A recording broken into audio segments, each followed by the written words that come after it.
அண்ணே வாங்கண்ணே. அண்ணி வாங்க அண்ணி. அண்ணா வாங்கண்ணே, வீட்டுக்குள்ள வாங்க. வாங்க அண்ணி. அண்ணா உட்காருங்க. அண்ணா அண்ணி உட்காருங்க. வாங்க வாங்க உட்காருங்க. வாங்க மாமா, வாங்க அத்தை. என்னடா மாப்பிள்ள எப்படி இருக்க? நல்லா இருக்க மாமா. அண்ணா பேசிட்டே இருங்க, நான் போய் காஃபி போட்டு எடுத்துட்டு. அதெல்லாம் ஒண்ணும் வேண்டாம், நாங்க வரும்போது காஃபி குடிச்சிட்டு தான் வந்தோம்.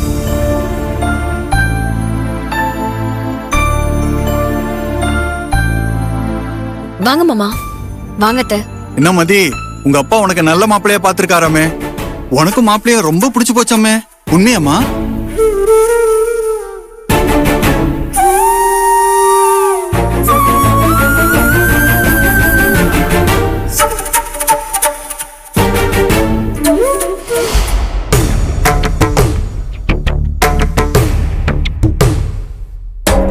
ஆமா, என் பொண்ணுக்கு நல்ல மாப்பிள்ளையா தான் பாத்திருக்கேன். மாப்பிள்ள ரொம்ப தங்கமானவர். அவருக்கு எந்த கெட்ட பழக்கமும் இல்ல. கல்யாண செலவு கூட அவரே பாத்துக்கிறேன்னு சொல்றாரு. அந்த அளவுக்கு பெருந்தன்மையான மனுஷன். அப்புறம் என்ன, மாப்பிள்ள கல்யாண செலவு எல்லாத்தையும் அவரே பாத்துக்கிறாராமே. அப்படின்னா உங்களுக்கு ஒரு செலவும் இல்லைன்னு சொல்லுங்க. மதிய நீங்க கட்டின புடவையோட அனுப்பிச்சிடலாம். பரவாயில்ல, அதிர்ஷ்டம்னா இப்படிதான் அடிக்கணும்.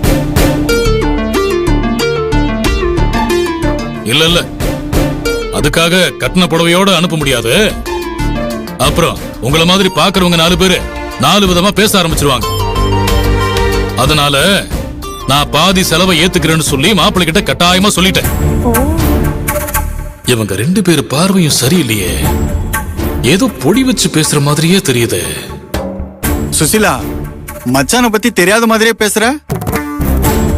மச்சான் என்னைக்குமே அவர் கௌரவத்தை விட்டு கொடுக்கவே மாட்டாரு. பாதி செலவு என்ன, கல்யாணத்துக்கான எல்லா செலவையுமே அவரே செய்வாரு. என்ன மச்சான்?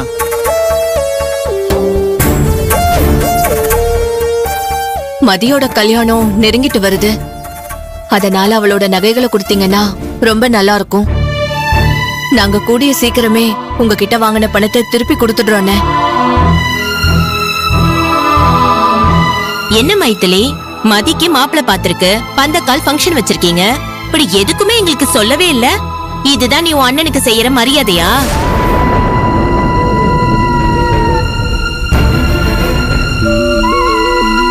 மைதிலி என்ன பண்ணுவா? அவ புருஷனுக்கு பயந்துதான் அடங்கி கிடக்குறாளே. அவளுக்கு இந்த வீட்டுல என்ன சுதந்திரம் இருக்கு?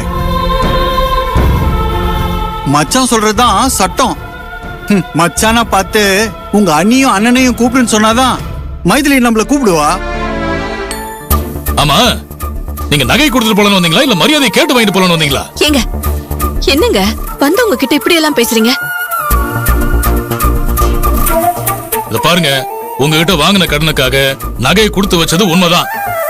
ஆனா அதுக்குத்தான் மாசம் மாசம் வட்டி வாங்குறீங்கல்ல, அப்புறம் இதுக்கு தேவையில்லாம பேசிட்டு இருக்கீங்க. இப்ப என் பொண்ணு கல்யாணத்துக்கு நகை கொடுக்க போறீங்களா இல்லையா, அத மட்டும் சொல்லுங்க.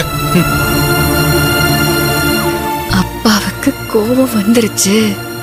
இனிமே நம்ம பிளான் பண்ணபடி சரியா நடக்கும். உங்க ரோஷத்துக்கு ஒண்ணும் குறைச்சல் இல்ல. உங்க மூத்த பொண்ணு கல்யாணம் அன்னைக்கு ஓடி போனதுக்கு காரணமே நீங்க தான். சும்மா ஒரு பொண்ணு அடக்கி அடிமை மாதிரி நடத்துறது, அவ விருப்பம் என்னன்னு கேக்குறதே கிடையாது.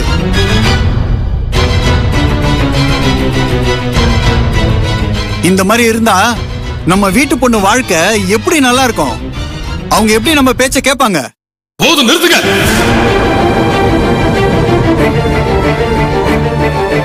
யாரு பொண்ணுங்களை அடிமையா நடத்துறது? உங்க தங்கச்சி நான் அப்படிதான் நடத்துறேனா? உங்ககிட்ட கை நீட்டி கடன் வாங்கிட்டா என்ன பேசுவீங்களா? உங்க லட்சணம் தெரிஞ்சுதான் மாப்பிள்ள பாக்குறதுக்கோ பந்தக்கால் நடுறதுக்கோ கூப்பிடல.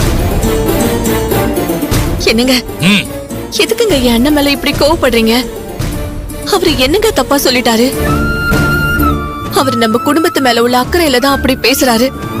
அத காது கொடுத்து கேட்கலனாலும் பரவாயில்ல, அவர் மேல கோவத்தை காட்டாதீங்க. நம்ம பெரிய பொண்ணு கல்யாணத்துக்கு நம்ம கேட்ட உடனே இல்லன்னு சொல்லாம பணத்தை கொடுத்தவரு அவரு. அந்த நன்றிய நாம மறந்துட கூடாதுங்க. இத பாரு, உங்க அண்ணன் தான் கல்யாணத்துக்கு பணம் கொடுத்து உதவுனாருன்னா அப்ப என்ன கையால் ஆகாதவன்னு சொல்றியா?